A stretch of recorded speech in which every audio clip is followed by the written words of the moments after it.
తీసివేయగల ఏకైక దేవుడు ప్రభువైన యేసుక్రీస్తు వారి చప్పట్లతో దేవుని మహిమపరుద్దామండి.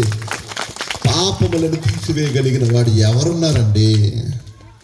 ఎవరున్నారు చెప్పండి? ప్రపంచంలో మనుషులందరూ పాపానికి వశులైపోతున్నారండి. తెల్లవారు లేచిన దగ్గర నుంచి మాట, ఆలోచన, క్రియ, చూపు అనేక విధాలుగా మనుషులు తెలుసు తెలియక అది తప్పని తెలియకుండానే పాపములు పడిపోతున్నారు. పాపం అనగానే ఏదో పెద్దగా ఊహించేసుకోకండి. మీ చూపు ద్వారా యేసుక్రీస్తు అన్నారు, ఒక స్త్రీని మోహపు చూపుతో చూచి ప్రతివాడు ఆమె హృదయములో పాపము చేసిన వాడగను. ఇతరుల మీద అసూయ నీకు వస్తుందంటే చూపు కారణం. ఇతరుల మీద ద్వేషం నీకు వస్తుందంటే నీ కడుపు మంట నీ చూపు ద్వారా కారణం. అది నీ కన్ను. అందుకే అన్నాడు, నీ దేహమునకు దీపము కన్ను. ఆ కన్ను చెడిపోకూడదు అంటే చూపు ద్వారా మనిషి పాపం చేస్తున్నాడు. చూపులు కూడా పాపమేనండి. ఎలాంటి చూపులు?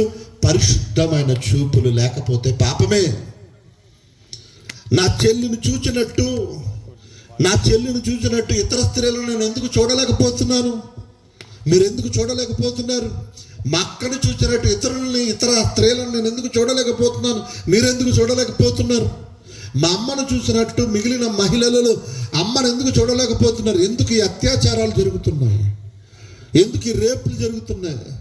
9 నెలల బాలిక దగ్గర నుంచి 70 సంవత్సరాల ముసలమ్మ వరకు పాడు చేసే నీచమైన సంస్కృతి ఆ చూపుల ద్వారానే ప్రారంభమైందండి. ఆ చూపు పరిశుద్ధముగా ఉండాలి. యేసుక్రీస్తు వారు అదే నేర్పారు.